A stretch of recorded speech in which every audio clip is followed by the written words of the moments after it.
examen parcial. Si me queda tiempo también, pues posteriormente vamos a ver algunas cosas de investigación. Así que, pues bueno, empecemos en sí con la temática.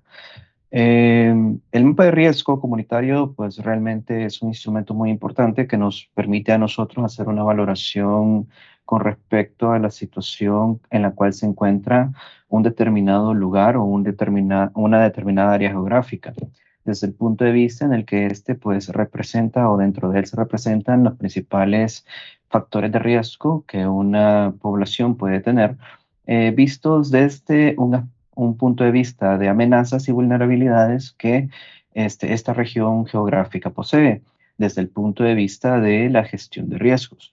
Este también, pues, es muy importante porque a partir de él también podemos identificar diferentes recursos que podríamos tener disponibles para poder actuar ante la ocurrencia de un evento adverso y de esta forma, pues, poder limitar en sí el daño que se puede producir en un momento específico dentro de una comunidad o dentro de una región, dentro de un país. ¿Ok?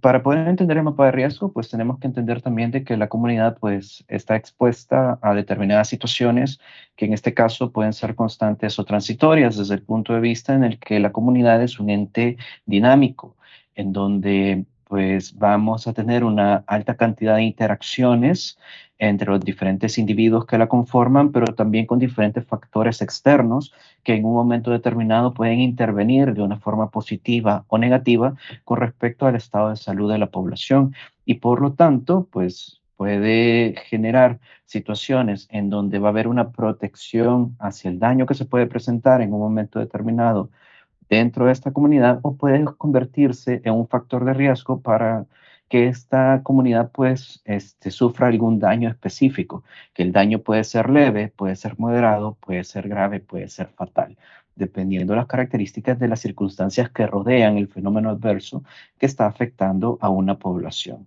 Normalmente, pues estos daños que se pueden presentar dentro de la comunidad, pues nosotros los podemos evaluar en base a la forma en la que actúan o se presentan tanto a nivel personal, a nivel individual, ¿verdad? Es decir, que tanto daño puede ocasionar a la salud de una sola persona, a nivel familiar, porque en algunas ocasiones, pues aquellas condiciones de vivienda pueden verse altamente afectadas con respecto a lo que está ocurriendo dentro de esta área geográfica o incluso puede ser a nivel de comunidad o el medio ambiente. A nivel de comunidad en donde pueden haber desastres tan grandes en donde la comunidad no va a tener absolutamente nada que hacer y por lo tanto pues lo único que queda es probablemente evacuar para disminuir o evitar pues un daño mucho mayor. ¿Sí? Obviamente, dependiendo de la característica y la naturaleza propio del evento adverso, que es un elemento que habíamos visto en ciclos anteriores, pues también así va a ser la magnitud o el impacto que este va a tener sobre diferentes aspectos que vamos a hablar pues en el desarrollo de esta clase. Realmente también pues nosotros podemos llegar a entender de que en muchas circunstancias la comunidad pues no tiene una real percepción del riesgo ante la cual está inmerso, porque en muchas circunstancias, pues una persona muchas veces, pues incluso ni siquiera se siente parte de la comunidad en donde esta persona vive. Si no, pues pónganse a pensar cuántos de ustedes realmente pues conocen totalmente la comunidad en donde ustedes habitan o incluso pues puede identificar todas aquellas características o situaciones que pueden dañar en un momento u otro tanto a ustedes, a sus familias o incluso a algún sector de la población. A veces incluso disminuimos en sí la gravedad de una situación problemática desde el punto de vista en el que si no es una situación que dañe directamente o nos dañe directamente a nosotros, entonces pues prácticamente lo dejamos como una situación poco relevante en donde en esta circunstancia pues lo vamos a poder pasar de largo, ¿verdad? Y pues obviamente vamos a tener diferentes elementos que nos van a entorpecer en sí del establecimiento de planes, estrategias, ¿verdad? O guías de intervención dentro de una comunidad específica. Comunidad de salud, realmente ustedes tienen la responsabilidad de conocer el territorio en donde esa unidad de salud está pues establecida, en donde pues el mapa de riesgo es uno de los principales instrumentos a partir de los cuales ustedes pueden planificar las estrategias.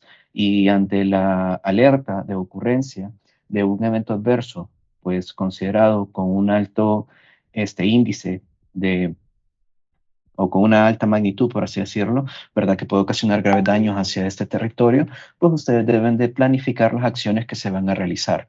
Acciones que en teoría deben de ser tomadas o deben de ser establecidas eh, en conjunto con la comunidad y por ende, pues también fomentar una participación activa de estas personas.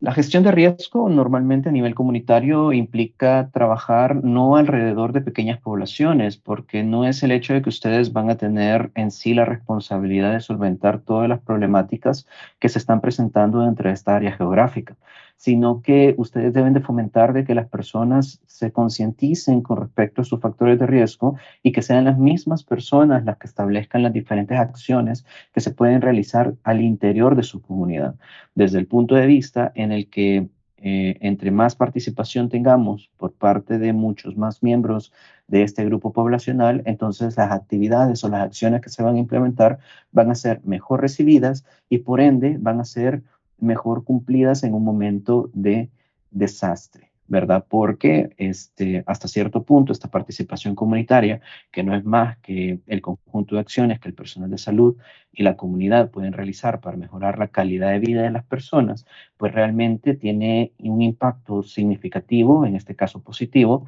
ante el proceso de salud de enfermedad que en un momento eh, podría establecerse dentro de este grupo poblacional. Ya habíamos visto en Comunitario 2 de que la participación comunitaria, la participación social era un elemento crucial dentro del trabajo a nivel comunitario, en donde, pues, obviamente, si estas personas se involucran de una manera activa dentro de lo que estamos realizando, probablemente pues nuestro rol va a ser más que todo orientativo y no pues un rol activo en donde probablemente pues se basen en, la, en tratar de solventar problemas, que probablemente problemas que la población no considera como tal y por lo tanto pues no vamos a llegar absolutamente a ninguna parte. ¿Sí? Entonces, esta participación y organización, pues, ante posibles eventos adversos, son cruciales.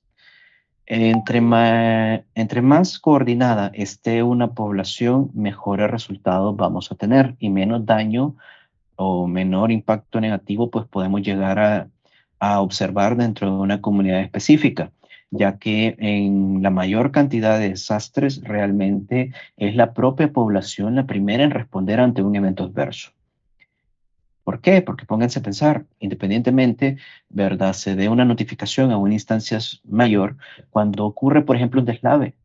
Si ocurre un deslave y hay una vivienda o varias viviendas afectadas con respecto a esta tierra que ha caído sobre ellas, pues son los mismos vecinos los primeros que se organizan y los primeros que empiezan a establecer acciones de salvamento, en donde su principal función o su principal objetivo en este momento es tratar de rescatar a las personas que han quedado soterradas a través o como consecuencia del evento adverso que se ha presentado en esa localidad. Si hay inundaciones también, pues la organización comunitaria es muy importante como para poder, eh, obviamente, pues organizar a las personas para movilizarlas a ellas y por ende, pues llevarlas a un lugar seguro o incluso establecer obras de mitigación como prevención ante un evento adverso para reducir el impacto que este evento adverso va a tener en un momento establecido. Entonces, estas poblaciones que son directamente afectadas, pues tienen la responsabilidad y la necesidad de responder adecuadamente en los primeros momentos. Dependiendo de qué tipo de acciones y la forma en la que se desarrollen estas acciones, también así va a ser el desenlace final que nosotros podamos tener. Porque recuerden que ante un evento que pone en peligro la vida de las personas, entre más rápido se actúe, mejores resultados obtendremos. Eso sí, las actividades y las acciones que se van a realizar no son por el simple y sencillo hecho de realizar algo, sino que son acciones coordinadas, organizadas, previamente establecidas y por lo tanto pues son acciones ante las cuales las personas tienen que tener cierta capacitación, cierto entendimiento, porque en la medida de lo posible, pues deben de realizarse o de seguirse ciertos parámetros o normas para que lo que se vaya a hacer realmente sea algo beneficioso y no algo contraproducente, ¿verdad? Porque si no, el hecho de establecer una acción probablemente errónea va a entorpecer el trabajo posterior de las instituciones responsables, pero también puede incluso agravar una situación que en un inicio era leve, pero por intervenciones inadecuadas se vuelve en una situación que puede poner en peligro a alguien. Entonces, desde esta perspectiva, pues es muy importante por lo menos que las personas se capaciten, que las personas participen activamente y que por lo tanto a través de una serie de acciones de promoción y prevención, pues se puedan establecer por lo menos criterios mínimos dentro de una comunidad para que estos puedan salir adelante y que en un momento determinado pues los recursos disponibles sean lo suficientemente adecuados para poder dar respuesta, ¿sí? Porque lastimosamente nosotros no sabemos cuándo va a ocurrir un desastre. Entonces, lo único que nos queda es prevenirlo, los posibles daños que ante la ocurrencia de este, pues, se puedan presentar. Porque vimos en el ciclo anterior, por ejemplo, los efectos que tienen los desastres sobre la salud. Veíamos, pues, diferentes eventos adversos como erupciones volcánicas, terremotos, inundaciones, deslaves, y cómo esto puede llegar a afectar a la persona, a la comunidad, a las instituciones de salud, al medio ambiente y por lo tanto también incluso a la alimentación de las personas. Entonces, a partir de estos conocimientos, debemos de prepararnos, debemos de establecer una forma adecuada a partir de la cual pues podamos reducir en sí el número de vidas perdidas en un desastre, ¿verdad? Propiamente dicho, o incluso podamos establecer este, acciones que nos permitan, ante una emergencia, pues volver lo más rápido posible a lo normal. ¿Ok? Entonces, dentro de la gestión de riesgo, pues debemos de recordar ciertos conceptos, como por ejemplo el concepto de un evento adverso propiamente dicho, en donde pues este no es más que aquel que causa alteraciones tanto en las personas como en la economía, como en los sistemas sociales o el medio ambiente, por sucesos ya sean naturales o generados por la actividad humana, pero lo importante es que en un momento determinado se presenta probablemente de una forma brusca, de una forma súbita, y que esto se convierte en una amenaza lo suficientemente grande como para poder afectar a una población determinada. Entonces, todo evento adverso, independientemente en dónde se presente, siempre va a exigir una respuesta coordinada e inmediata de una comunidad. ¿Sí? Si empieza a llover y empieza a caer un gran aguacero, entonces la población en donde está cayendo este aguacero está obligada a actuar. Si se deslave la población en donde se originó, tiene que actuar inmediatamente, ¿verdad? Y así sucesivamente. El problema es que dependiendo de los recursos disponibles, el cómo se ocupen y si estos son los suficientes o no para poder dar respuesta ante este evento adverso, así es como nosotros nos vamos a encontrar ante dos posibilidades propiamente dichos como desenlace, porque nosotros podemos encontrarnos ante una emergencia o podemos encontrarnos ante un desastre.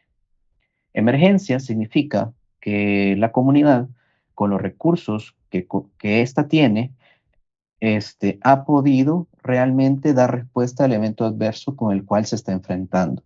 Y por lo tanto, estos son más que suficientes como para poder solventar la problemática. El desastre, por el contrario, ocurre cuando, una vez que ha ocurrido un evento adverso, los recursos disponibles dentro de una comunidad ya no son suficientes como para poder realmente dar respuesta y por lo tanto se sale de su capacidad instalada como para poder responder. Yo siempre que hablo de emergencia y desastre les hago en este caso, pues, una analogía al hecho de su asignatura. Si ustedes están saliendo mal dentro de la asignatura, pero aún tienen oportunidad de pasarla, están ante una emergencia, porque con los recursos que tienen, con el tiempo, con los trabajos, con los exámenes que faltan, aún es posible pasar, ¿sí? Entonces, aún están en la lucha. El problema es que cuando llega un punto en el que sus notas son tan bajas en el que sus trabajos están tan mal hechos, en el que ya no hay absolutamente ninguna actividad que pueda salvar su ciclo, entonces están ante un desastre, porque ya no tienen absolutamente nada que hacer con lo que ustedes disponen, más que resignarse al hecho de sufrir el daño, que en este caso es dejar la materia, ocasionado por el evento adverso. ¿Sí? Entonces, así podemos ir entendiendo la emergencia y el desastre. Hay otra categoría que es la categoría de catástrofe, en donde la catástrofe se refiere principalmente cuando un desastre ya ha tomado vidas humanas. Entonces, ahí estamos, emergencia, desastre y catástrofe. ¿Ok? Entonces, como dentro de una comunidad los riesgos se pueden generar de forma individual o a través de diferentes interacciones o combinaciones, entonces es muy importante que nosotros sepamos identificarlos. La mayor parte de riesgos o factores de riesgo, pues nosotros los vamos a entender a través de dos términos importantes, lo que se conoce como amenazas y lo que se conoce como vulnerabilidad. Las amenazas son elementos externos al individuo que en un momento determinado pueden llegar a afectar a este y por lo tanto pueden llegar a causar un daño a esta persona. En cambio, la vulnerabilidad son aspectos internos y propios del individuo, la comunidad o la región que lo hace susceptible a poder ser dañado. ¿Sí? Por ejemplo, si ustedes tienen su casa a la orilla de una montaña, la amenaza es la montaña, porque en un momento determinado puede haber un deslave y les puede caer encima esa montaña, pero la vulnerabilidad es el hecho de que ustedes vivan en la orilla o en la falda de esa montaña, porque ustedes mismos se ponen en riesgo a poder ser afectados en un momento establecido. A partir de cómo nosotros hagamos estas valoraciones respecto a amenazas y vulnerabilidades, entonces establecemos lo que se conoce como riesgo, que no es más que la probabilidad de obtener un resultado desfavorable como consecuencia de la exposición a un evento adverso. Nosotros podemos tener, por ejemplo, un número esperado de pérdidas humanas, personas heridas, propiedades dañadas, entre muchos otros parámetros. Lo importante es que el riesgo es el resultado de las amenazas y las vulnerabilidades que juegan dentro de una población. ¿Sí? Entre más amenazas tenga y mayor vulnerabilidad presente la población, mayor riesgo va a tener. Entre menos amenazas y menos vulnerabilidad presente la población, menor riesgo va a tener esa población a ser dañada. Entonces veíamos aspectos de amenaza, ¿verdad? Peligro latente asociado a un fenómeno físico de origen natural, tecnológico, provocado por actividad humana. Lo importante es que son cualquier elemento que puede llegar a afectar a la persona, ocasionar cualquier daño a la persona. Aquí podemos tener sismos, conflictos, enfrentamientos, entre otros. Eh, por norma general, pues podemos clasificarlos en físicos, químicos y biológicos. Esto ya lo hemos visto anteriormente en otras asignaturas, pero solo es un recordatorio, ¿verdad? Entre los físicos, pues más que todo puede ser, por ejemplo, factores ambientales como el agua de consumo humano, deposición de excretas, condiciones de vida, químicos como la exposición a gases, sustancias explosivas o plaguicidas, o biológicos, que es más que todo la presencia de vectores, por ejemplo, en donde estos pues pueden generar o pueden establecer una amenaza a que nosotros podamos adquirir una enfermedad. En cambio, las vulnerabilidades, como esa susceptibilidad intrínseca propia de la persona, entonces está relacionada más que todo a factores de orden tanto físico como estructural, como por ejemplo lo que hablábamos de la ubicación inadecuada de la vivienda, ya sea a la falda de un volcán, a la ribera de los ríos, en quebradas o en un lugar que realmente represente una susceptibilidad, ¿verdad? Que en un momento u otro, por esa decisión de vivir en un lugar, pues va a ser dañado, va a poder ser dañado por algún fenómeno, ¿verdad? Incluso en muchas ocasiones también se puede entender como el mal uso de recursos naturales o incluso la degradación del medio ambiente, porque entre menos factores protectores tengamos, mayor vulnerabilidad vamos a tener, ¿sí? Entre más deforestación haya, mayor vulnerabilidad o susceptibilidad vamos a tener de que se desprenda en sí un poco de tierra en la montaña y se genere un deslave, ¿verdad? Entonces, esta vulnerabilidad también se asocia con la capacidad de prevenir y de responder ante situaciones adversas. Prevenir desde el punto de vista en el que si nosotros, por ejemplo, encontramos un área en donde hay una alta deforestación, ¿verdad? Y compromiso ambiental, y sabemos de que es un peligro para que se presente un desastre, entonces nosotros debemos establecer obras de mitigación, debemos de establecer aquellas actividades que reduzcan la vulnerabilidad al mínimo o que reduzcan en sí la amenaza que representa un determinado factor. Obras de mitigación ustedes han visto muchas a lo largo de su vida. La mayor cantidad de ellas ustedes probablemente las han visto, por ejemplo, en lugares como carreteras, en donde se dan comúnmente derrumbes, en donde se hacen obras de mitigación para evitar de que se produzca el derrumbe, pero al final siempre termina produciéndose, ¿verdad? Y también pues están enfocadas incluso a aspectos más individuales en algunos momentos, ¿verdad? Lo importante es que reduzcamos en la medida de lo posible esa vulnerabilidad. Normalmente, pues, nosotros debemos de establecer adecuadamente la capacidad instalada de la comunidad, debemos de ver cuántos recursos tienen, si hay una falta de estos, si hay una buena gestión u organización de los recursos disponibles, si hay una adecuada capacitación del personal que va a dar respuesta y por lo tanto, pues a través de esto, empezar a especificar acciones que me permitan prevenir y acciones que me permitan realmente reducir o mitigar ese daño probable que pueda obtener en un momento determinado. Si nosotros tenemos una adecuada gestión de riesgo, entonces vamos a tener un proceso eficiente de planificación, organización, dirección y control, principalmente pues dirigido a la reducción de este. Obviamente nos va a ayudar a establecer un manejo adecuado de los desastres y a recuperar adecuadamente pues o retornar a la normalidad lo antes posible. Pues por esto que la gestión de riesgos a cierto punto sigue siendo una temática muy importante y es un elemento que nosotros tenemos que tener en cuenta a la hora de trabajar con una comunidad. Porque dentro de todos y la amplia gama de elementos o herramientas que tenemos disponibles, pues el mapa de riesgo es una de las más importantes. ¿Por qué? Porque dentro del mapa de riesgo, ya les decía, es una representación gráfica, es un elemento que nos permite observar de una manera rápida, de una manera fácil y de una manera eficiente todas las amenazas y todas las vulnerabilidades que se presentan dentro de un área geográfica y por lo tanto ya sabemos cuáles son aquellas regiones de riesgo, ya sabemos cuáles son aquellos elementos que probablemente pues, puedan convertirse en una situación o en una, ¿verdad?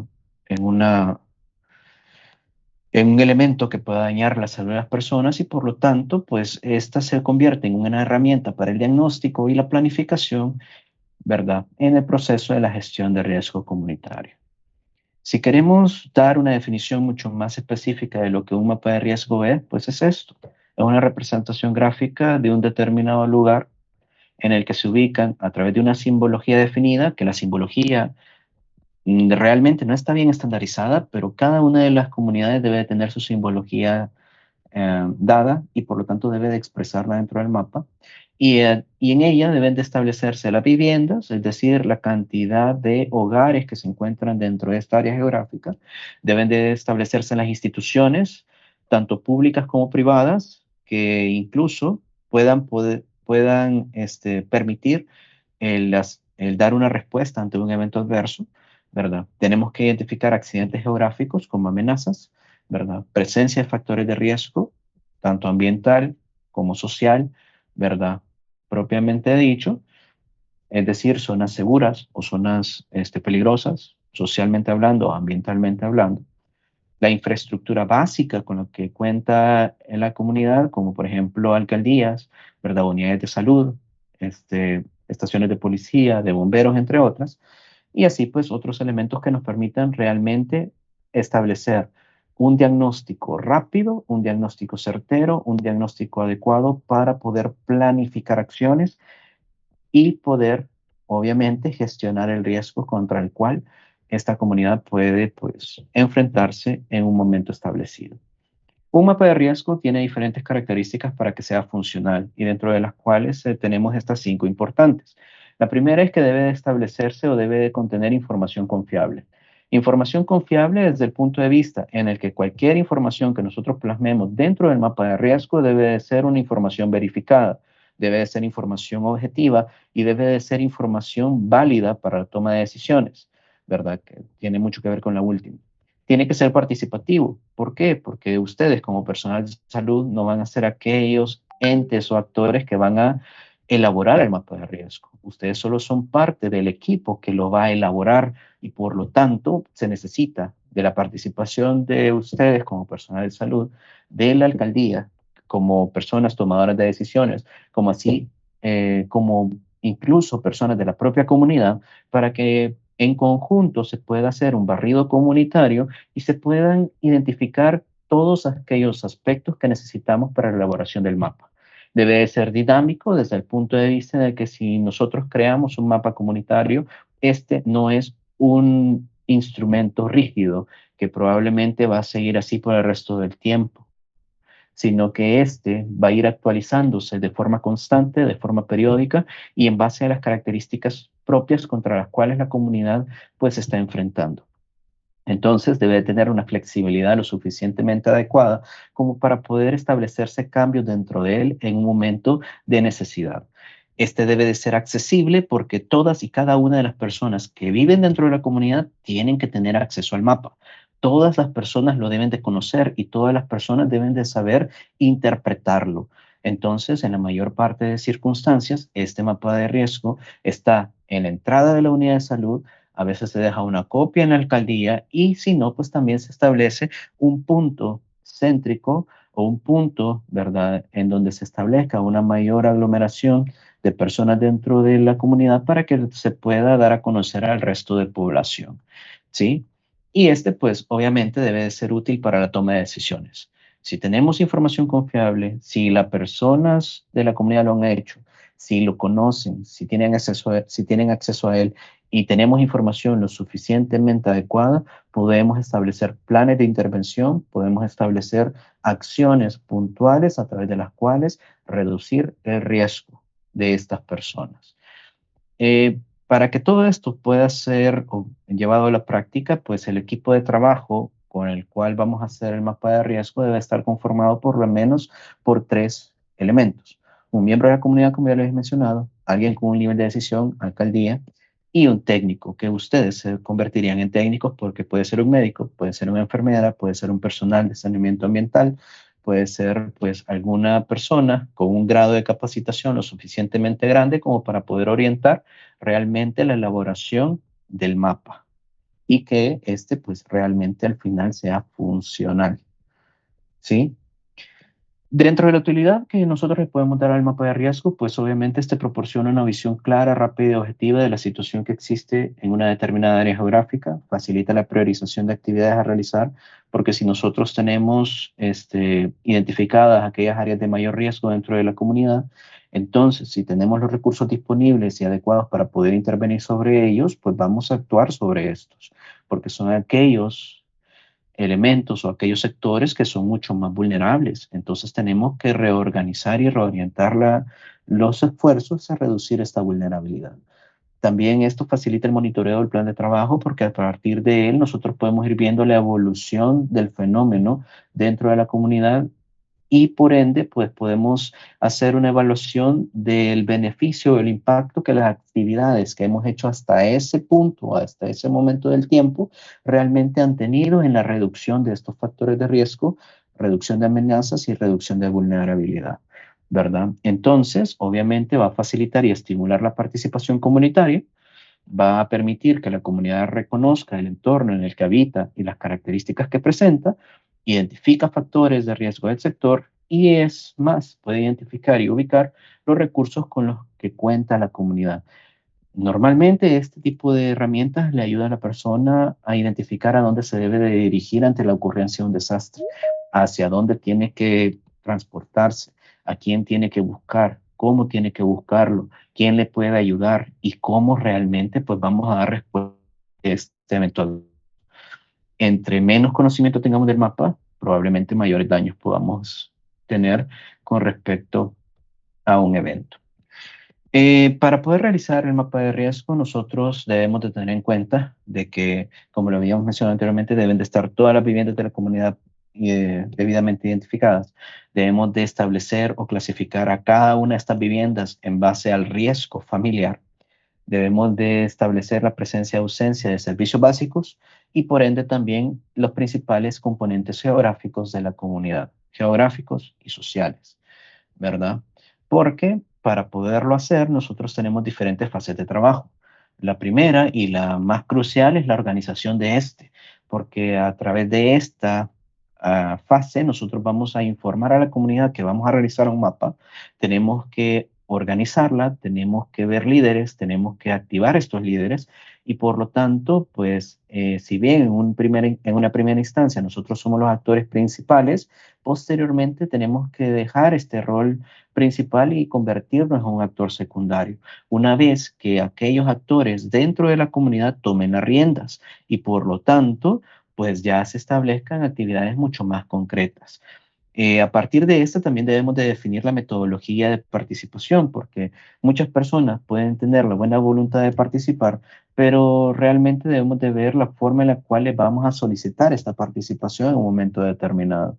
En muchas ocasiones se puede incorporar al equipo de trabajo para la elaboración del mapa, en otras van a ayudar en el barrido comunitario, en otra pues incluso pueden solo dar información con respecto a sus vivencias y sus experiencias dentro de la comunidad y es más, ellos pueden exteriorizar los riesgos que han percibido y que conocen del entorno en donde viven, porque esta información es muy importante como para poder tomarla en cuenta y posteriormente ir a verificarla, ir a ver la magnitud y poder evaluar adecuadamente la situación.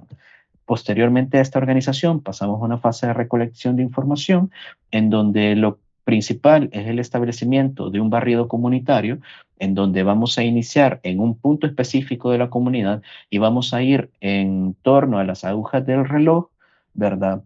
Haciendo un barrido por todos los rincones de la comunidad hasta terminar en el mismo punto en donde comenzamos para verificar de que no hemos obviado información.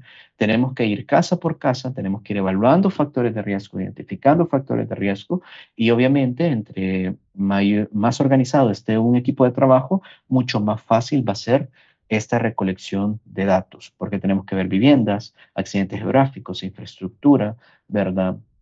Posibles puntos de peligro, puntos de encuentro, ¿verdad? Y por lo tanto, pues todo ello va a través del recorrido. Posteriormente, en este registro de información, pues también a la hora que lo estemos haciendo, tenemos que ser bien acuciosos. Tenemos que ser bien acuciosos desde el hecho de que probablemente, pues si bien ustedes pueden pensar que no es más que la mera observación de elementos, a veces hay que incluso preguntar o indagar sobre algunos aspectos que posteriormente nos van a servir para poder clasificar el riesgo familiar, por ejemplo. Y debemos de tratar de abarcar a la mayor cantidad de población posible. Lo ideal es el 100%, pero por lo menos, si no, un 90-95%, para que por lo menos podamos ser o establecer un mapa de riesgo funcional. ¿Sí? Una vez que nosotros hemos establecido y recolectado la información, pues nosotros lo vamos a plasmar en un mapa, utilizando la simbología que nosotros consideremos más pertinente para este fin, para poder establecer adecuadamente la ubicación de todos los elementos que pudimos identificar. Nosotros debemos establecer puntos cardinales, debemos de establecer una fecha de elaboración, las fechas de actualizaciones, quién lo hizo, en la institución propiamente dicho, e incluso dar un poco de información general para comprender en sí el contexto del mapa. Porque al final, pues, a partir de estos elementos, nosotros vamos a hacer el croquis, vamos a dibujar todos los accidentes y lo vamos a plasmar de una forma sencilla, una forma fácil de comprender y, por lo tanto, pues, funcional. Eh, Cuando nosotros hemos terminado el mapa de riesgo, posteriormente solo nos queda actualizar el mismo.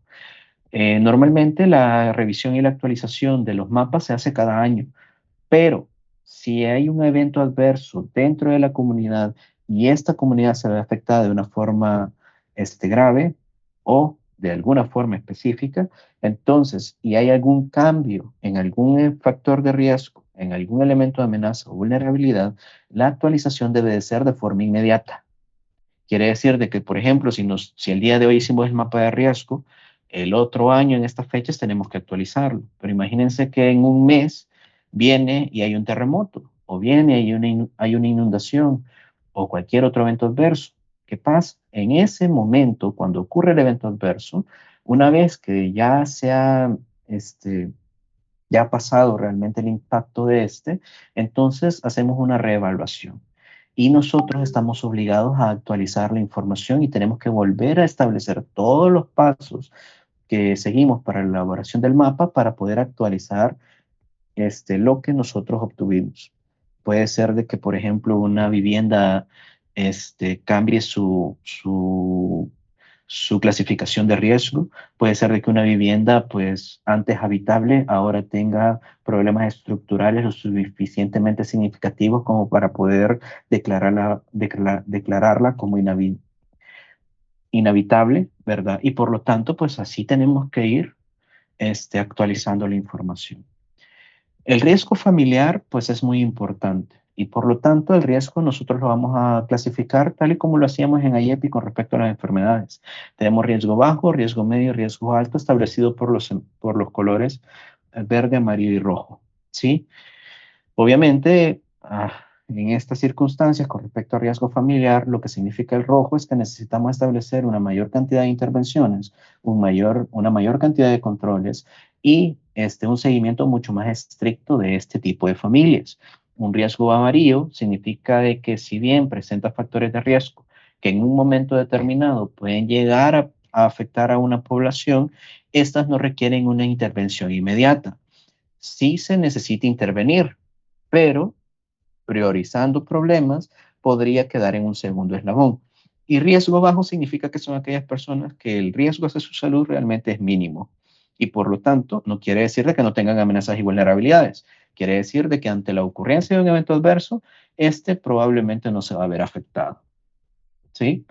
Entre las características que probablemente vamos a tomar en cuenta están estas. Para un riesgo alto, nosotros tomamos, o para cualquier clasificación, nosotros tomamos tres criterios importantes. Tenemos el tipo y el funcionamiento de la familia, tenemos la situación de salud y tenemos la condición de la vivienda. Cada uno de estos tres elementos establece parámetros a partir de los cuales, si se llega a presentar, aunque sea uno de estos parámetros, el nivel de clasificación va a ser el que describe cada uno de estos parámetros. Por ejemplo, si se presenta cualquiera de estos elementos, nosotros vamos a clasificar a la familia como riesgo alto. Puede ser de que tenga crisis familiares paranormativas, que sea una familia disfuncional, que tengan embarazos o mujeres puérperas que no estén en un adecuado control, que no tenga, ¿cómo se llama? Agua para consumo seguro, ¿verdad? Que tenga daños estructurales importantes en la vivienda, cualquiera de estos, si se llega a presentar uno, la clasificación de la familia va a ser alto, como riesgo alto, ¿sí? ¿Qué es lo que nos queda hacer? Intervenir. Intervenir de una manera rápida, de una manera hasta cierto punto no tanto urgente, pero sí es el hecho de que va a ser una de las primeras cosas que debemos de solventar dentro de la comunidad. Porque en este caso, cuando estemos priorizando problemas, aquellas familias que se clasifiquen como riesgo alto o rojo van a ser aquellas que van a ser intervenidas de una forma prioritarias o son aquellas en las cuales vamos a establecer eh, primeramente pues las acciones necesarias para reducir este riesgo. La mayor cantidad de veces, por lo menos para nosotros, lo que nos va a interesar pues son aquellos elementos que ustedes tienen como situación de salud, porque son elementos ante los cuales pues la intervención o por lo menos el hecho de poder intervenir sobre ellos no requiere muchos recursos y que en muchas circunstancias, pues, se puede hacer una intervención rápida y efectiva, ¿verdad? Por ejemplo, si hay una mujer embarazada o puérpera sin control, obviamente la forma de evitar esto, pues, es llevarla a la unidad de salud e iniciar el control. Entonces, no se requiere realmente, pues, una intervención tan grande, ¿verdad?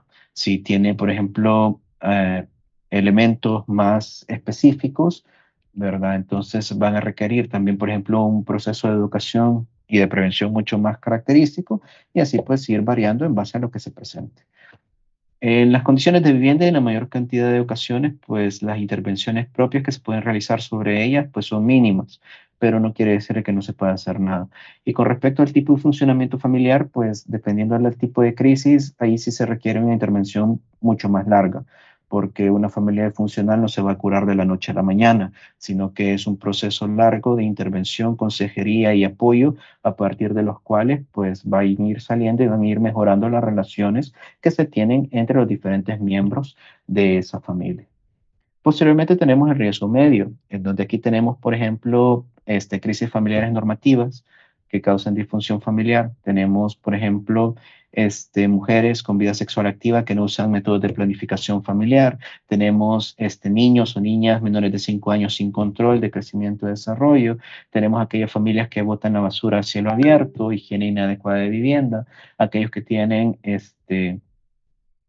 ¿cómo se llama? Animales de crianza que no estén aislados de la vivienda y que por lo tanto limiten o empeoren las condiciones ambientales en las cuales la familia se encuentra. Dentro de todos estos, pues realmente hay situaciones y elementos que no requieren una intervención urgente, pero no quiere decir que no se vayan a intervenir. Lo importante es que por lo menos nosotros sepamos identificarlas, sepamos establecer las características o los elementos más importantes como para poder intervenir y por lo tanto a partir de ello pues decidir qué es lo que se va a hacer, cómo se va a hacer y con qué recursos realmente pues contamos para poderlo establecer. Recuerden que las crisis normativas pues no son más que aquellas crisis evolutivas o transitorias, ¿verdad? Que normalmente pues consisten en situaciones probablemente consideradas como esperadas y que se producen como a través de las diferentes interacciones que se tienen con el medio, ¿ok? Este, pero pues para que también va estableciendo algunos elementos, ¿verdad? Ahí, y también, ¿verdad? Las crisis paranormativas, que no son más que aquellas crisis, en muchas ocasiones denominadas como, por ejemplo, un incremento, un desmembramiento propiamente dicho, ¿verdad? Todos aquellos elementos que van a causar una inestabilidad o van a afectar la estabilidad propiamente dicho de la familia, ¿verdad? Aquí podemos tener familias desorganizadas, familias desmoralizadas, aquellas que a la larga, pues la dinámica familiar no es la más adecuada y por lo tanto, pues la forma en la que resuelven los problemas no es la más adecuada o no es aquella que realmente va a solventar de una forma correcta la situación problemática, ¿sí? Entonces, pues, en muchas ocasiones incluso, pues, lo pueden encontrar como, situaciones accidentales inclusive, ¿verdad? Pero bueno, entonces todo esto es amarillo. Y si no hay ninguno de estos, pues vamos hacia el nivel 3 que es riesgo bajo. Aquí tenemos familias funcionales, ¿verdad? Parejas con salud sexual y reproductiva sin riesgo, mujeres que han realizado citología, ¿verdad? Familias con uso y mantenimiento adecuado de letrinas, posee todos los servicios básicos y pues familias sin exposición a riesgo mental, es decir, todas aquellas familias que probablemente no tienen factores de riesgo significativos que vayan a afectar su salud en un momento determinado y que ante la ocurrencia de un evento adverso, esta pues probablemente no pase de emergencia, nunca va a llegar a desastre, ¿sí? Pero lo importante es por lo menos tener ciertas consideraciones o saber más o menos por dónde va cada uno de estos grupos. Con respecto a la simbología, pues podemos tener diversas simbologías. Podemos tener una simbología preestablecida, el ministerio tiene una, pero también la OMS tiene otra. La misma comunidad puede tener su propia simbología. Lo importante es establecer qué significa cualquier cosa que nosotros pongamos dentro del mapa. Puede ser el hecho de que representar una vivienda como un círculo y que ese círculo rojo sea una vivienda con una clasificación de la familia, pues, con riesgo alto. Y así sucesivamente podemos establecer, pues, diferentes elementos para poder realmente interpretar la información que necesitamos.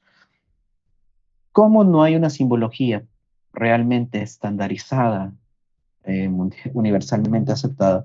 Entonces es necesario que dentro del mapa nosotros pongamos la simbología que utilizamos como una leyenda dentro del mapa y por lo tanto poder comprender cualquier símbolo que nosotros pusimos, ¿verdad? Porque, por ejemplo, para alguien poner una cruz dentro del mapa de riesgo puede significar una unidad de salud, para otro va a significar, por ejemplo, un cementerio. Entonces, la interpretación cambia totalmente, ¿verdad? Y así pues podemos tener diferentes ejemplos de símbolos que podemos utilizar en un momento determinado.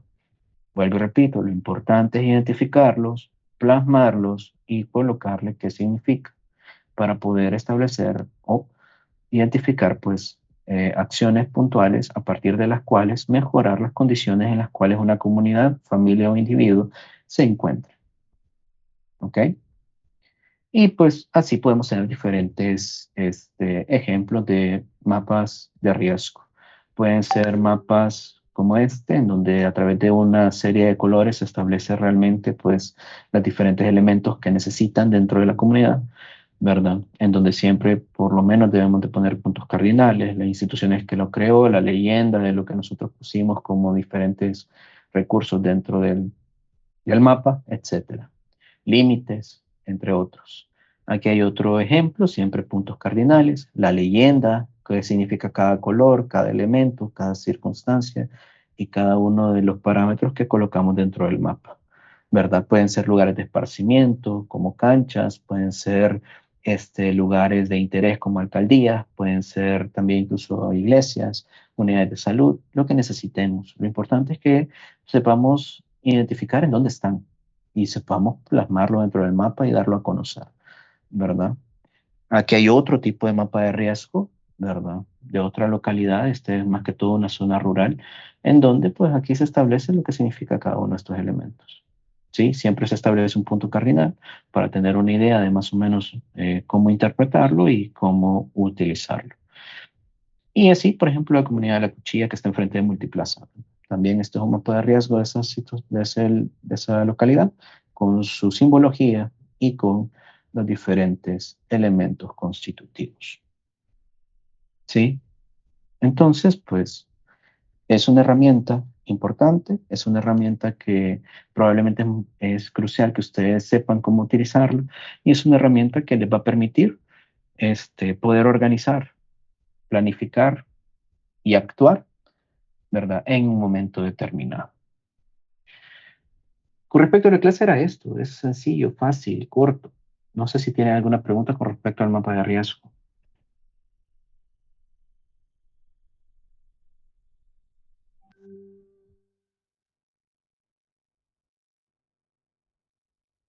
¿no? Este, con lo de la familia disfuncional, ¿cómo la podemos clasificar como disfuncional? No me quedó todo claro. Normalmente una familia disfuncional es aquella familia que ya presenta, ¿cómo se llama? Relaciones conflictivas dentro del hogar. Quiere decir que es aquella que las diferentes interacciones que tiene ya causa una alteración en la capacidad propia de la familia como para poder funcionar adecuadamente, por así decirlo, dentro de la comunidad. Entonces, por eso es que tenemos crisis normativas y paranormativas, porque pueden ser normativas como se lo estaba explicando, ¿verdad? Elementos muy relacionados a estas interacciones o paranormativas que pueden ser accidentales, transitorias, pero que a la larga terminan generando una incapacidad de la familia para poder funcionar adecuadamente. Es decir, que no pueden solventar sus problemas, que no pueden convivir de una manera armónica y por lo tanto, pues genera problemas que en muchas circunstancias, en muchas situaciones, puede traducirse a problemas de salud en un futuro o incluso ante la ocurrencia de un desastre, se pueden convertir en puntos importantes para poder incluso tener en consideración el hecho de que ante la ocurrencia de un evento adverso, esta familia va a presentar una emergencia o un desastre ante la ocurrencia del mismo, ¿verdad? Ahí vemos, pues, más que todo el tipo de relaciones que se tienen, ¿verdad? La forma en que se comunican, ¿verdad? La forma en la que solventan los problemas, entre muchos otros elementos. Pero lo importante es verificar esa estabilidad familiar propiamente dicho. ¿Ok?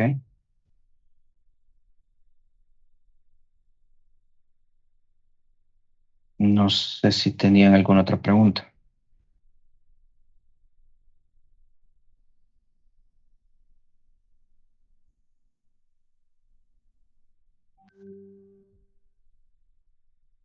¿No? Ok. Entonces, eso era fácil. Am, Ahí les voy a dejar un documento también como anexo para que puedan leer un poco más sobre el mapa de riesgo y cómo elaborarlo. Este, pero bueno, lo otro que tenía que abordar el día de hoy en sí es lo que había quedado pendiente de investigación, ya que habían algunas este, dudas con respecto a cómo deben de continuar o cómo deben de establecer sus trabajos. Si se recuerdan desde un inicio, pues les mencionaba que al final era responsabilidad propia de cada grupo el hecho de avanzar lo más rápido posible con respecto a su trabajo. Lastimosamente, ya a estas alturas ya queda muy poco tiempo como para poder pues, hacer muchos cambios, ¿verdad? Pero lo importante es que por lo menos todos ya estén sacando sus resultados o ya tengan sus resultados propiamente dichos. Em, También, como la mayor parte de ustedes ha establecido, pues, em, o ha recolectado la información a través de herramientas digitales, pues lo importante es que también ustedes tengan por lo menos un procedimiento adecuado eh, o una forma adecuada de procesar la información que ustedes han recolectado, porque en la mayor cantidad de ocasiones, pues no es suficiente el hecho de tener los resultados que se obtienen a través de un formulario como para posteriormente plasmarlos dentro de sus resultados de investigación. El proceso normal o lo que ustedes deben de seguir ante un trabajo de investigación realmente tiene que llevar una serie de pasos. Una vez que ustedes recolectan la información, lo primero que tienen que establecer es su base de datos. La base de datos no es más que aquel instrumento a través del cual nosotros vamos a organizar la información que tenemos disponible y por lo tanto, para la correcta creación de una base de datos, pues nosotros tenemos que tener en cuenta diferentes características. Lo primero es comprender la forma en la que esta base de datos está elaborada. Lo, Probablemente, pues dentro de estos vemos que la base de datos tiene diferentes filas y columnas, a partir de las cuales nosotros vamos estableciendo las diferentes respuestas que pudimos obtener a través de nuestro instrumento de investigación o a través de las diferentes clasificaciones que nosotros realizamos posteriormente a la aplicación del instrumento. Desde esta perspectiva, pues nosotros vamos a tener que una base de datos va a estar constituida por una cantidad determinada de filas, que cada fila representa a una persona que participó dentro del estudio, en donde nosotros vamos a ir estableciendo los parámetros que esta persona nos brindó, ya sea es decir, todas las respuestas que dio a todas las preguntas que nosotros hicimos.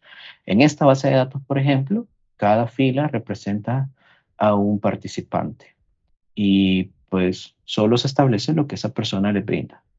Las columnas, por ende, en este caso son las diferentes variables o indicadores que nosotros hemos medido y por lo tanto están establecidos en la operacionalización de variables. Si lo quieren ver así, las columnas serían las preguntas que hicieron y lo que tenemos que colocar son las diferentes respuestas. Lo ideal es que ustedes hagan una base de datos adecuada y correcta. En este caso, pues lo que tendrían que hacer primero es una codificación y posteriormente elaborar la base de datos. Por tiempo, probablemente esto pues va a ser muy complicado porque ya no tienen, ¿verdad? Tiempo suficiente como para poder hacer el procesamiento de una forma correcta. Lo que les recomiendo es que si hicieron el instrumento de forma virtual, ese formulario de Google que utilizaron, bajen la información de las respuestas del formulario en formato de Excel. Cuando ustedes bajan esas respuestas, realmente lo que les va a dar es la base de datos, porque lo que ustedes le van a bajar son las diferentes respuestas que cada uno de ustedes dio ante las preguntas o las que sus compañeros dieron ante las preguntas que se realizaron.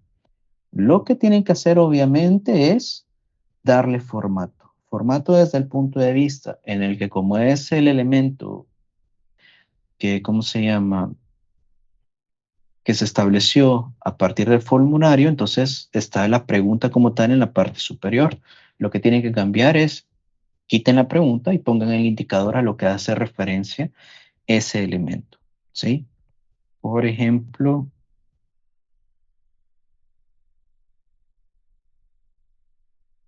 permítanme.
Perdón, estaba buscando algo.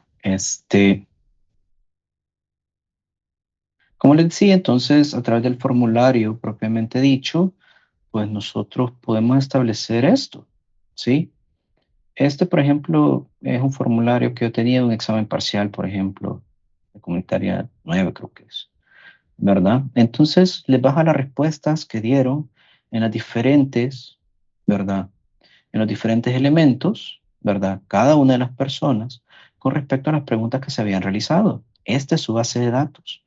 No tienen que hacer absolutamente nada más que, en este caso, eh, darle un formato adecuado,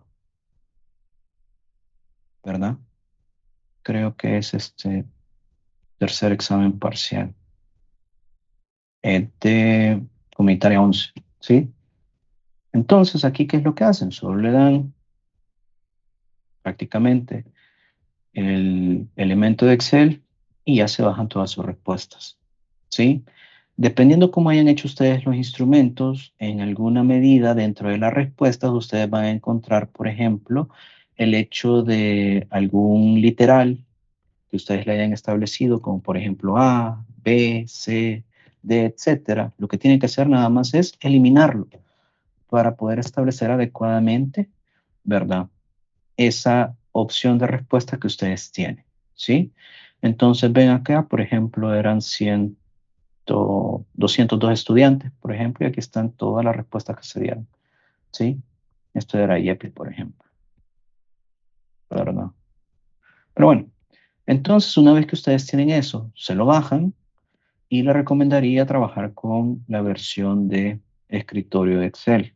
¿Por qué? Porque a partir de esta ustedes pues ya pueden hacer un procesamiento mucho más amplio de lo que están haciendo, ¿sí? Entonces, por ejemplo, ustedes este, ya tienen la base de datos, que sería esta, por ejemplo, y después pues ya la presentación de información ya se les hace mucho más fácil. ¿Por qué? Porque como cada columna es una variable o un indicador, entonces lo que tienen que ir haciendo es estableciendo la tabla de cada una de ellas. Si, por ejemplo, yo quisiera frecuencia de realización de ejercicio, entonces si yo establezco o ingreso algún gráfico, por ejemplo, Excel me determina el gráfico, pero me crea la tabla dinámica. Esta tabla dinámica es la que ustedes tienen o pueden tener como base para terminar en sí su tabla propiamente dicho, porque aquí lo que les establece son las diferentes categorías que tiene esa variable y el recuento de veces o el número de veces que se repite cada una de ellas. Aquí solo terminan la tabla con respecto a establecer un total, establecer una numeración, ¿verdad? Un título correspondiente. Esta es, por ejemplo,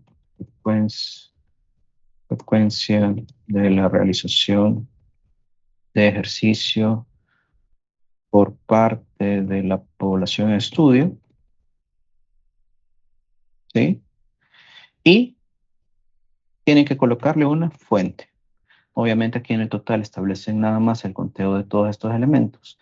Y lo único que tendrían que hacer aparte de ello es ver la clasificación de su variable.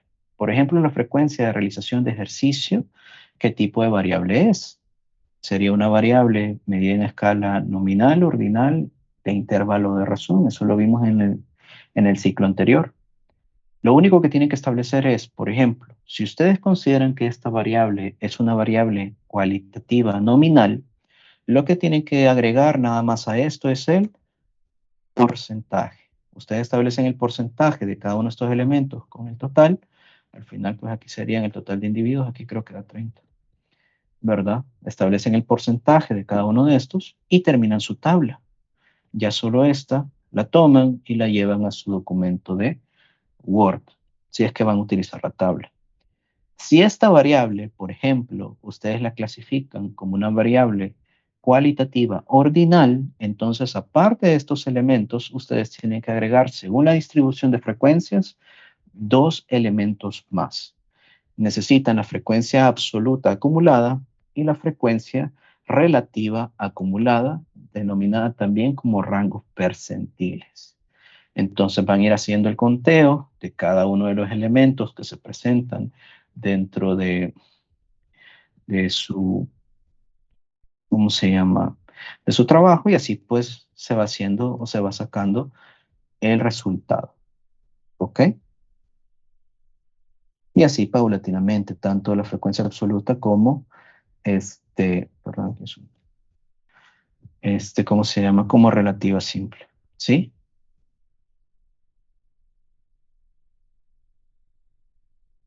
¿Verdad?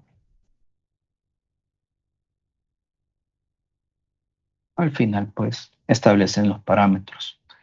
Y si su variable fuera una variable cuantitativa, si esta variable fuera cuantitativa o indicador fuera cuantitativo, entonces aparte de estas cuatro columnas de distribución de frecuencias, las simples, absoluta simple y relativa simple, también le agrego, y las acumuladas, le agrego otras dos, que eran límites reales y puntos medios, para poder calcular media aritmética. Entonces, ¿qué es lo importante con respecto a la presentación de información? Que ustedes sepan, primero, la clasificación de su variable y segundo, pues cómo ustedes la van a presentar en base a esa clasificación. Para sus resultados, ustedes establecen la forma o el elemento que necesitan. Si, por ejemplo, ustedes deciden y piensan de que con la tabla es más que suficiente como para poder comprender la información que tienen disponible, es decir, que a través de ella se va a interpretar adecuadamente la información de sus resultados, entonces la tabla la ponen dentro de su documento en el acápite de resultados. Si ustedes piensan que la tabla es demasiado complicada y que la gráfica es mucho más fácil de interpretar, entonces ustedes agarran la gráfica y ponen la gráfica en resultados. Error frecuente, poner las dos. Nunca en su vida vayan a poner tabla y gráfica del mismo indicador. O ponen la tabla o ponen la gráfica. No pongan las dos. ¿Ok? Es aquí en donde, por ejemplo, si ustedes, consideran que la tabla es más que suficiente, realmente la gráfica no debería de existir. Por lo tanto, ustedes solo ponen la tabla y la gráfica no la ponen en su trabajo. En cambio, si ustedes ponen la gráfica dentro de resultados, Si ustedes, por ejemplo, consideraban que esta gráfica era la más idónea para interpretar la información, ponen la gráfica en resultados, pero la tabla de esta gráfica, es decir, esta tabla que crearon y que no van a poner dentro de los resultados de ese informe, esta tabla se va a ir a anexos de su informe final. ¿Ok? Entonces, esas son por lo menos las consideraciones mínimas que ustedes deben de tener en cuenta para poder presentar su información. Cuando ustedes tengan el documento propiamente dicho de su trabajo de investigación, ustedes obviamente deben de seguir un orden para poder presentar la misma, ¿sí? Ese orden normalmente ustedes deben de establecer dos parámetros importantes. Lo primero es que cuando ustedes tengan en su documento de Word la carpeta de resultados, lo primero que tienen que poner aquí, cuando lleguen a esto, es datos generales de la población en estudio. ¿Qué es lo que van a colocar aquí en datos generales? Van a poner, por ejemplo, la distribución según sexo y edad, o según edad y sexo de la población,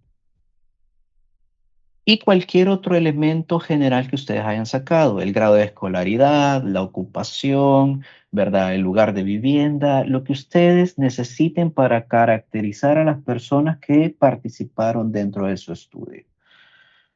Por lo menos lo mínimo que deben de colocar es cuántos eran, en base a qué edades pertenecían o en base a qué sexo pertenecían, ¿verdad? Ustedes pueden hacer una sola tabla de doble entrada que abarque las dos variables. Ustedes pueden primero poner la edad y después poner el sexo. La forma en que ustedes lo coloquen depende de su tema y depende de lo que ustedes consideren más idóneo para presentar esta información. Punto. A partir de aquí, una vez que salimos de los datos generales, entonces el acápite de resultados tiene que ir en base a objetivos. Si, por ejemplo, mi primer objetivo o el objetivo número uno de mi investigación, objetivo específico número uno, era identificar los factores de riesgo de hipertensión arterial presentados por la población en estudio, pongo el objetivo tal y cual está en mi trabajo. Y a partir de aquí, yo empiezo a poner todos y cada uno de los resultados relacionados a estos factores de riesgo, digamos, factores de riesgo modificables de hipertensión arterial que yo medí, es decir, todo lo que yo fui a buscar con respecto a factores de riesgo. ¿Sí? Si, por ejemplo, aquí, quiero ver dónde está.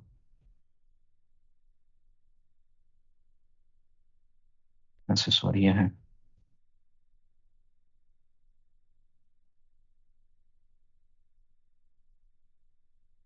Esto- Yo, por ejemplo, acá, tuviera, voy a agarrar una tabla cualquiera, ¿sí? Por ejemplo, yo aquí dentro de esto tengo esto, ¿sí? Esta es una tabla cualquiera que agarré de un trabajo, ¿verdad? Pongo la tabla que correspondería a ese objetivo, supongamos, obviamente no tienen nada que ver, y lo importante es verificar que tiene todos sus elementos, ¿verdad? Aquí yo pongo la tabla que necesito del resultado, puedo poner la gráfica si quiero, ¿verdad? Dependiendo de lo que yo haya encontrado, ¿sí? Entonces, ¿qué pasa? Lo único que tengo que verificar es, uno, llevar un orden lógico en base a lo que yo medí y en base a lo que voy a presentar. Y también, pues, ver que cada una de las tablas contenga los elementos mínimos. Toda tabla, si se recuerdan el ciclo anterior, debe llevar una numeración. En este caso, si ustedes ven, por ejemplo, aquí dentro de resultados, tenemos, digamos que aquí hicimos una tabla que sería tabla número uno, que es la distribución de la población según edad y sexo, por ejemplo. Y de ahí vamos al objetivo número uno. Esta sería la tabla número 2, porque es la segunda tabla que aparece dentro de mis resultados. Este debe tener entonces una numeración correspondiente, debe tener un título que el título tiene que ir acorde a la información o al tipo de información que yo estoy plasmando dentro de la tabla. Este debe tener las categorías de la variable, que van siempre a la izquierda, si es que estoy tabulando una sola variable, y deben de tener también una distribución de frecuencias. En este caso, como la variable de cumplimiento de control de niño sano es una variable cualitativa nominal, entonces las únicas distribuciones de frecuencia que necesito son las absolutas y relativas simples. Y por ende, lo último que voy a colocar es la fuente. La fuente significa de dónde obtuve yo la información que plasmé dentro de la tabla. Ya tiene todos sus elementos: numeración, título, variable, distribución de frecuencia, fuente. ¿Sí? Y eso es lo que tengo que colocar con respecto a ello. Le doy formato, la pongo ahí, tranquilo. ¿Ok? La gráfica también. Toda gráfica debe de tener su orden o su ordenamiento. En este caso, por ejemplo, dentro de esta gráfica, como esta es la primera gráfica que está dentro de los resultados, entonces esta es la gráfica número 1. ¿Qué es lo que establece? Frecuencia de la realización de ejercicio en la población en estudio. Porque esa es la información que establece este gráfico, ¿verdad? ¿Qué tan frecuente hace ejercicio o hacen ejercicio las personas? Establecen la gráfica como tal, y lo que no deben de olvidar es que toda gráfica también debe tener una fuente. En este caso puede ser instrumento de recolección de datos. ¿Ok? Entonces, si van a poner una tabla de esta forma, si van a colocar un gráfico es de esta forma. ¿Ok? Y esa es la presentación de resultados, sencilla y fácil. De ahí nos queda el análisis. El análisis de resultados nosotros lo debemos de hacer en base a lo que habíamos planificado. Yo estoy más que seguro que ustedes han establecido análisis descriptivos todos los grupos. No creo que nadie haya establecido un análisis diferente, a excepción de aquellos que tengan un análisis de un estudio cualitativo, que hay uno por ahí. Pero como el resto están haciendo análisis descriptivos, entonces, como su nombre lo dice, lo único que tenemos que hacer es describir lo que yo encontré, es decir, describir lo que está dentro de la tabla gráfica. ¿Sí? Para hacerlo necesito 3 elementos fundamentales. Lo primero es establecer de quién voy a hablar. Lo segundo es establecer de qué se va a hablar. Y lo último es establecer qué es lo que voy a decir o qué es lo que voy a hablar. Por ejemplo, en esta tabla, para el análisis de esta tabla, como tengo que determinar de quién hablo, entonces primero determino de qué tipo de tabla voy a hablar. En la tabla número 2, ya establecí de quién hablo. ¿Qué es lo que voy a hablar? Con respecto al cumplimiento de controles de niño sano por parte de la población, ya establecí sobre qué voy a hablar. Hoy establezcamos qué es lo que voy a decir. Se puede observar que. ¿Qué es lo que observo? Ah, cuidado. Primero tengo que saber escala de medición. En el ciclo anterior les presenté un cuadro cuando vimos análisis que establecía que según la escala de medición, así era el tipo de análisis que debo de realizar. Como estoy en un estudio descriptivo y mi análisis es descriptivo, entonces vean que, por ejemplo, esta variable, como es una cualitativa nominal, la única medida de tendencia central que yo puedo utilizar, porque el análisis descriptivo se hace a partir de medidas de tendencia central, ¿verdad? O de dispersión. Entonces, la única que yo puedo utilizar es la moda. ¿Por qué? Porque la variable o la clasificación de variables, esa es la única que me permite usar. No puedo utilizar otra, porque no puedo calcular otra. Entonces, como este tipo de variable es cualitativa nominal y voy a hacer la descripción en base a moda, la moda significa ir del dato mayor al dato menor. ¿Cuál es el dato mayor acá? Bueno, el dato mayor se puede observar que la mayor parte de la población sí ha cumplido con los controles de niños sanos, con un total de 53.33%. Dicho de otra manera, 16 personas. Y el 46. Y también aquí pueden establecer el menor, ¿verdad? Y a su vez pueden poner, por ejemplo, o y en comparación, lo que ustedes decidan según su redacción, el 46.67% no ha cumplido con sus controles de niño sano. Punto. Eso es todo. Ese es el análisis tan complicado y crucial que ustedes tienen que hacer. ¿Sí? Ya determiné sobre quién hablo, ya determiné qué es lo que voy a hablar o sobre qué voy a hablar y establecí lo que observo. Como solo son dos elementos, solo hay uno mayor y uno menor. No me complico, describo ambos. ¿Ok? Y eso es todo. Eso es análisis. Y eso es lo único que tienen que poner dentro de sus resultados. No hay más. No hay sobreexplicaciones. No estoy dando una posibilidad de qué es lo que está ocurriendo. Solo describo qué encontré. No me complico más la vida más que eso. Porque estoy haciendo un análisis descriptivo. Para los grupos o el grupo que tiene un análisis de un estudio cualitativo, como no es un análisis descriptivo propiamente dicho el que están haciendo, entonces sí se necesitan establecer otro tipo de elementos, porque también las tablas y gráficas son diferentes. Pero para el resto, esto es lo que necesitan hacer. ¿Por qué se establece de quién se habla? Porque, por ejemplo, si yo no hubiera puesto aquí en la tabla número 2, entonces este análisis queda entre la tabla y la gráfica. Y entonces, ¿de quién es? ¿De la tabla o de la gráfica? Por eso establezco de quién hablo.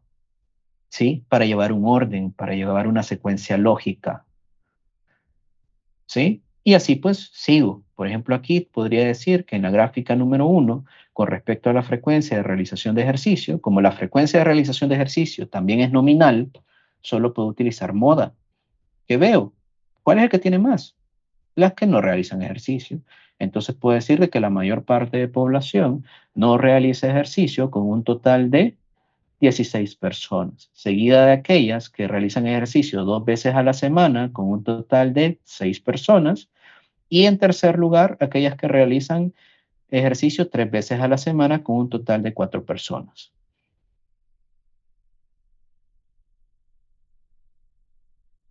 ¿Puedo quedarme con los mayores? Sí. O si no, como este ya tiene una mayor cantidad de elementos, yo decido. Yo puedo decir los dos superiores y los dos inferiores o los dos superiores y el inferior.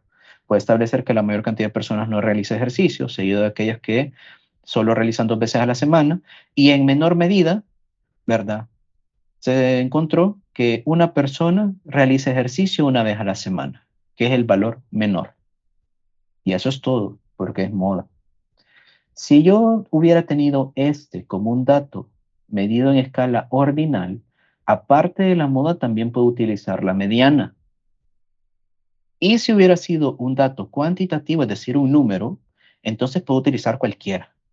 Digamos que aquí hubiera sido, o dentro de la primera tabla, la edad, ustedes pues a la hora de escribirlo sacaron la media aritmética. Entonces, para describirlo, podrían haber dicho, por ejemplo, en la tabla número 1, se puede observar que con respecto a la distribución según edad y sexo de la población, el promedio de edades de las personas que participaron en el estudio fue de 20 años o 20.4 años, media aritmética, en donde la mayor cantidad de personas se encontraban en el rango de edad de 18 a 20 y la menor cantidad de personas se encontraban en el rango de edad de 20 a 25.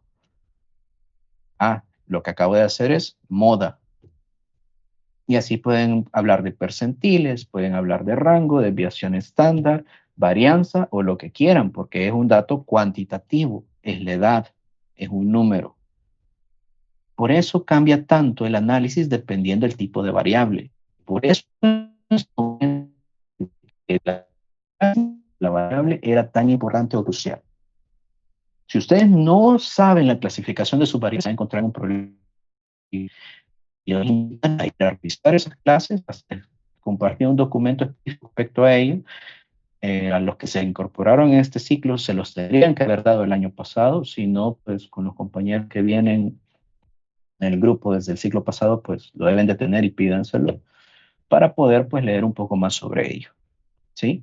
Solo de esta forma yo tengo una forma objetiva de poder presentar la información y obviamente voy a tener claridad de por qué lo estoy haciendo de una manera o de otra. Eso es con respecto a la presentación de resultados. La discusión es otro pisto. ¿Por qué? Porque en la discusión ya le doy un significado. Ahora ya no me interesa solo determinar qué es lo que encontré. Por ejemplo, si quisiera hacer la discusión de este dato, yo voy a discutir lo que me interesa. Si a mí me interesa discutir de que 14 personas, es decir, un 46.67% de la población no cumplió con los controles de niños sanos, discuto eso porque es el dato que me interesa para mi trabajo. ¿Por qué? Porque este es un riesgo hacia la persona y que este al final pues, puede traer repercusiones para la población. Entonces explico qué significa. ¿Qué va a pasar con estos niños por el hecho de no cumplir con los controles? ¿Qué repercusiones va a tener a su salud en un futuro? ¿Pueden recuperarse los controles? ¿Qué dice la teoría? ¿Cuántos controles debe de tener? ¿Cuál es la importancia de cada uno de ellos? Todos estos elementos que les acabo de decir son parte de su marco teórico y son parte de la información que tienen que contrastar con este dato que ustedes encontraron para poderle dar un significado. Si ustedes hicieron bien la discusión de sus casos del seminario, esto no tendrían por qué tener problemas, porque esto es lo que se les estaba pidiendo. Dar un sentido, por ejemplo, a la situación problemática que ustedes planteaban en el caso. Ahora no es un caso inventado, ahora es un resultado que ustedes obtuvieron. En este caso, por ejemplo, eso que no cumplieron con sus controles. La discusión yo puedo enfocarme en esto o incluso dentro de la discusión, si todo lo demás salió bien, yo me puedo también enfocar en lo positivo. Solo decir, el 53.33% cumplió, entonces se establece qué tal cosa, qué significa, qué beneficio trae hacia la población. O hablo de las dos cosas, beneficios y también dificultades. Y así yo hago mi discusión, yo le trato de dar un sentido a mis resultados y trato de explicar el problema en base a lo que yo medí. ¿Sí? ¿Tienen alguna pregunta con respecto a esto?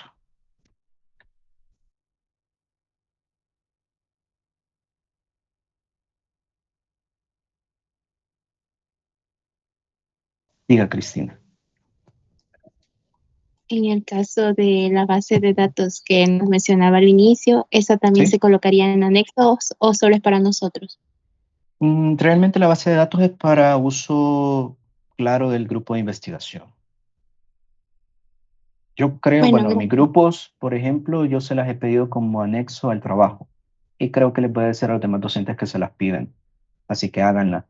Tienen que entregar su informe final y aparte del informe final, mandan el archivo de su base de datos para poder ser evaluada, para poder verificar de que realmente procesaron de una manera adecuada la información.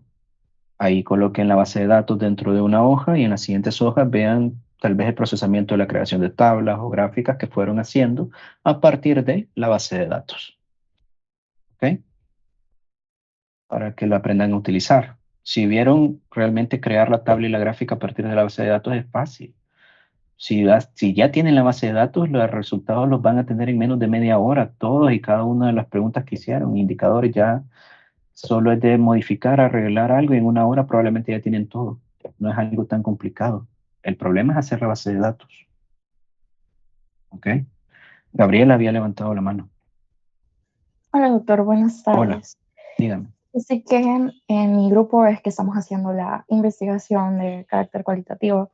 Entonces, tenemos algunas dudas con respecto a la presentación y análisis de datos. No sé si al final de la reunión le podemos hacer las preguntas. Ok, no hay problema. Solo que un poco rápido porque sí, Voy a terminar un poco temprano la reunión porque tengo otra actividad. Sí, es puntual. Ok. ¿Tienen alguna otra pregunta?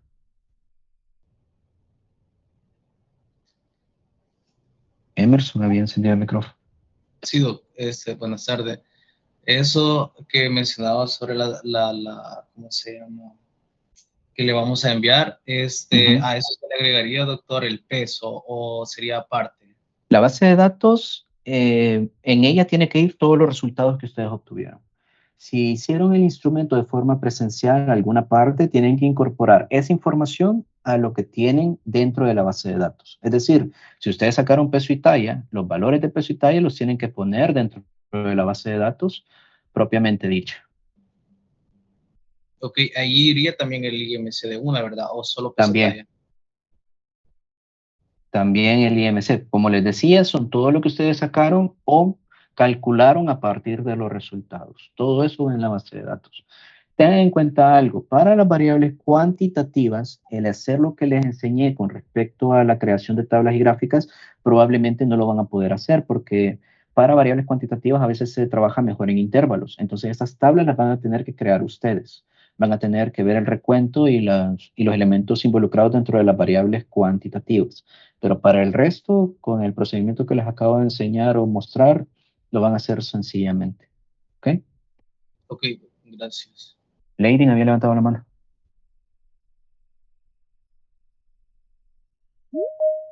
Sí, doctor, buenas tardes. Disculpe. Quiero saber, mi grupo se puede quedar un ratito con usted, no le vamos a quitar mucho tiempo. Por favor. Ok. Bueno, gracias. Jonathan. Sí, doctor, tenía una duda. Si en la base de datos tenemos que poner por ejemplo, el carnet, el número de DUE, y si lo ponemos, eso no violaría el criterio de anonimato. No, porque a la larga el carnet o el número de DUE no establece el nombre de la persona. Uno. Okay. Y dos, ese fue solo un elemento que ustedes utilizaron para poder identificar a la persona como tal dentro de la investigación. Por ejemplo, ustedes le pudieran haber dado un número correlativo a cada instrumento y con ese ser el dato de identificación de la persona. Pudieron haber utilizado su correo electrónico, su DUE o algún elemento que ustedes consideraran importante para poder identificar a la persona dentro del trabajo, sin establecer su nombre completo, por ejemplo. Es decir, que en esos formularios, por ejemplo, el que los mostré como era examen, ahí tenía el nombre y todo el resto de información. Yo elimino el nombre, por ejemplo, porque no es necesario ponerlo en la base de datos. Es insignificante porque no es algo que ustedes están midiendo o que esté relacionado a su trabajo. Solo es algo para identificar a la persona. ¿Ok? Ok. Gracias, doctor. ¿Alguna otra pregunta al momento?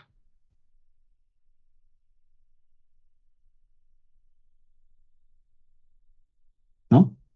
Ok. Recuerden que lo que resta a partir de estos dos elementos de resultado de discusión son las conclusiones y las recomendaciones. Las conclusiones tienen que ir en base a cada objetivo específico. Es decir, de que, por ejemplo, si ustedes tienen esto acá, entonces cuando ustedes vayan a conclusiones, al apartado de conclusiones, vuelven a poner el objetivo número 1, el específico, y a partir de aquí ustedes ponen todas las conclusiones del objetivo número 1. Posteriormente ponen objetivo número 2 y todas las conclusiones del objetivo número 2 a lo que ustedes llegaron. Y así sucesivamente según cada uno de sus trabajos y la cantidad de información que tengan. Las recomendaciones y todas esas conclusiones tienen que venir de sus resultados, importante. Las recomendaciones realmente van dirigidas. Es decir, según lo que encontré, ¿qué puedo recomendar? Como ya verifiqué el problema, ya lo analicé, ya lo discutí, ahora ¿qué puedo decir sobre él? Entonces las recomendaciones pueden ir dirigidas, por ejemplo, a la población en estudio, es decir, a aquellas personas que participaron. ¿Qué le voy a recomendar? Le puedo recomendar de qué tal y tal y tal cosa. Por ejemplo, allá si yo encontré que algunas personas no tenían el control del niño sano completo, recomiendo a la población, ¿verdad? Hacer todos los esfuerzos para que estos niños que aún no tienen el control del niño sano de una forma completa puedan volver a puedan volver o puedan reintegrarse a los mismos y por lo tanto pues seguir disfrutando de los beneficios que esto le confiere, por ejemplo, ¿sí? ¿A quién más puedo recomendar? Bueno, puedo recomendar también a la institución en donde estas personas están, por ejemplo, a la unidad de salud, a la universidad, al colegio X, a la universidad Y, a tal lugar de trabajo. ¿Qué recomiendo? Si yo encontré, por ejemplo, de que la mayor cantidad de personas son sedentarias, la recomendación que le voy a dar es, mire, como su personal es sedentario, la mayor parte de él, yo le recomiendo que establezca jornadas de concientización y jornadas activas para que estas personas puedan realizar ejercicio y por lo tanto reducir en sí el riesgo de presentar hipertensión arterial. Porque es lo que encontré. Allá arriba yo encontré que no realizaban ejercicio. Entonces yo recomiendo que lo hagan. ¿Y a quién más puedo recomendarle? Puedo recomendarle a futuras investigaciones o a futuros investigadores, ¿verdad? O alguna institución específica. Futuros investigadores que, bueno, puedo recomendar realizar otro tipo de estudio complementario que como tuve X limitantes, pues pueda solventar las mismas y por lo tanto tener una mejor comprensión de la temática. Lo que ustedes determinen según sus resultados. ¿Ok? Y eso es todo. Es lo único que les falta de su trabajo de investigación. ¿Sí? Marina había levantado la mano. Sí, doctor, ¿me escucha? Sí. Pero mi pregunta es algo puntual sobre mi trabajo. No sé si siempre se la puedo hacer. Dígame. Fíjense que nosotros estamos trabajando con escala de Likert y una escala de conocimientos que la hemos creado nosotros, ¿verdad? Entonces, mi duda es, ¿verdad? Que como esto ya tiene un orden de como una puntuación que nosotros le hemos dado, ya se vuelve una variable nominal, ¿verdad? Ordinal, perdón. Sí, la variable final de nivel de conocimiento, nivel de información o nivel de actitud ya es una ordinal, correcto. Ok. Y si están haciendo un trabajo a nivel de conocimiento, independientemente lo de nivel de conocimiento no esté dentro de sus objetivos específicos, este tiene que ser el resultado final de todo su trabajo. Es decir, después de estar estableciendo todos los objetivos, el último resultado que ponen es ese nivel de conocimiento al cual ustedes llegaron. Okay. Si es que solo es nivel de conocimiento. Si están viendo nivel de conocimiento y actitudes, por ejemplo, después del primer objetivo, como va en base a nivel de conocimiento, lo último de ese objetivo, el resultado es nivel de conocimiento, y el último resultado del siguiente objetivo es actitudes, por ejemplo. Ok, sí, es de esa forma. Y otra cuestión, en base a las tablas, nosotros teníamos la duda, porque como en este caso ya se le otorga una puntuación, digamos, a cada una, ¿verdad? Entonces, teníamos la duda de cómo hacerla en cuestiones de la gráfica. No le interesa el puntaje. Ok. Le interesa la respuesta. La frecuencia en la que se han observado. Correcto. ¿Cuántos dijeron muy frecuentemente? ¿Cuántos dijeron casi nada? Dependiendo de la escala de Likert. Porque ven la tendencia hacia dónde se fue.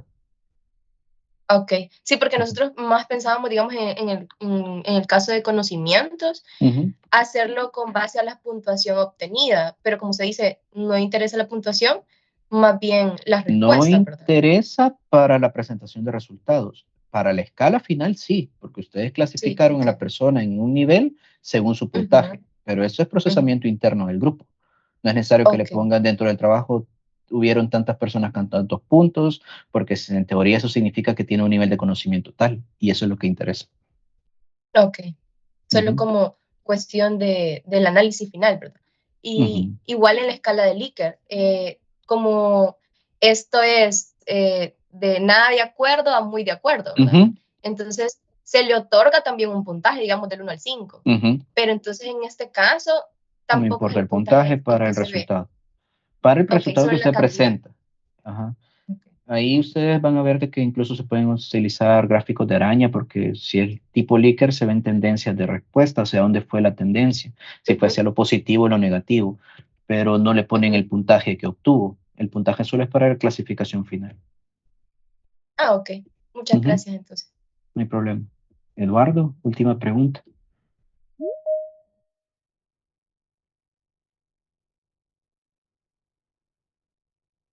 Eduardo.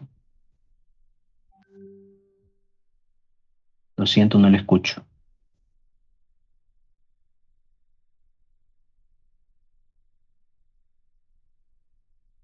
Perdón, pero no le escuché, Eduardo. Bueno, sí, por tiempo lo siento, pero me tengo que quedar aquí porque tengo otra reunión. Sí, decirles que el examen repetido es el día sábado de 8 a 10. Es lo último que se me quedaba.